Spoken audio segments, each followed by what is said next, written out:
எதிலும் சற்று நிதானித்து செயல்படுங்கள். 1. நிதானமாக இருப்பவர் புகழுக்கு உரியவர் ஆகின்றார். நிதானமாக இருப்பவரை எந்த ஒரு வியாதியும் தாக்குவதில்லை. நிதானம் என்பது தாமதப்படுத்தப்பட்ட செயல் அல்ல. நிதானம் என்பது விவேகத்தின் வெளிச்சம்.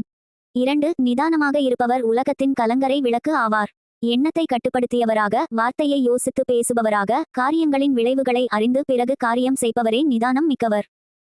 3. நிதானமாக இருப்பவர் கடவுளின் நண்பன். அவர் யாரையும் எடுத்தெறிந்து பேசமாட்டார். எந்த வார்த்தையும் மனதை புண்படுத்துவதாக பேசமாட்டார். அவரது வார்த்தை மற்றவர்களுக்கு மனதிற்கு குளிர்ச்சியை தரும். அவரது செயல் மற்றவர்களுக்கு வழிகாட்டும். 4. நிதானம் உடையவர் ஒரு முறை செய்த தவறை மறுமுறை செய்யமாட்டார். நிதானம் தான் தியானம். நிதானம் உடையவர் இடத்தில் கோபம் என்பது இருக்காது. நிதானம் உடைய ஒருவரின் வார்த்தைகள் பிறரின் மனதிற்கு ஆறுதலை ஏற்படுத்தும். 5. நிதானம் உடையவர் உலகின் உயர்ந்த நிலை அடைவார். எங்கே கடும் வார்த்தைகள் இல்லையோ அவர் மனிதருள் மாணிக்கம். நிதானம் உடையவர் பிறரின் தவறுகளை யோசிக்க வைப்பவர் ஆவார். பிறர் தனது தவறுகளை திருத்திக் கொள்வதற்கு பாடமாய் அவரது வாழ்க்கை அமைந்திருக்கும்.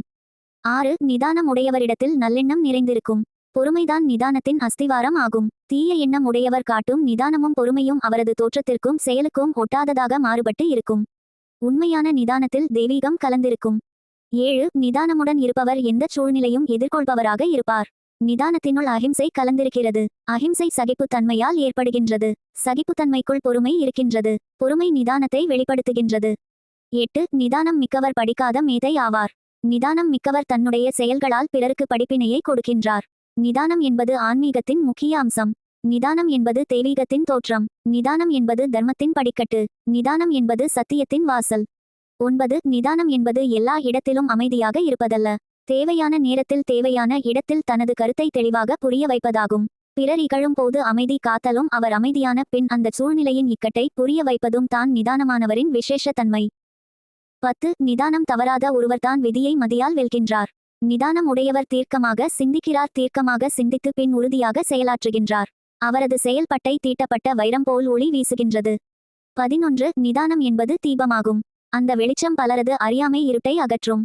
நிதானம் ஆனவர் நிர்மலமான மனம் கொண்டவர். நிதானம் உடையவர் முட்களுக்கு இடையே இருக்கும் நறுமணமிக்க ரோஜாமலர் போன்றவர். 12. நிதானம் உடையவர் அனைவரிடமிருந்தும் கற்றுக்கொள்கின்றார். நிதானம் உடையவர் அனைவருக்கும் தனது செயல்களால் கற்றுக் கொடுக்கின்றார். நிதானம் இறைவனின் கிரீடத்தில் வைரம் போன்றது. அது மங்காது ஒளிவீசி வழி காட்டிக் கொண்டே இருக்கும். எனவே வாழ்க்கையில் ஒருவர் முன்னேற விரும்பினால் முதலில் நிதானத்தை கடைபிடிக்க வேண்டும். நிதானத்தின் மூலம் அனைத்து தெய்வீக குணங்களும் அவருக்குள் நிரம்பும். நிதானம் சகல ஐஸ்வர்யங்களையும் கொண்டுவந்து இறையருள் நிரம்பியவராக ஒருவரை வாழ்க்கையில் மாற்றும். எனவே நிதானத்தை தானம் செய்யும் மாமனிதராக இப்பூமியில் ஒவ்வொருவரும் மாற்றமடைந்து மகிழ்வுறுவோம். ஓம் நமசிவாய. வாழ்க வளமுடன். இனிய காலை வணக்கம்.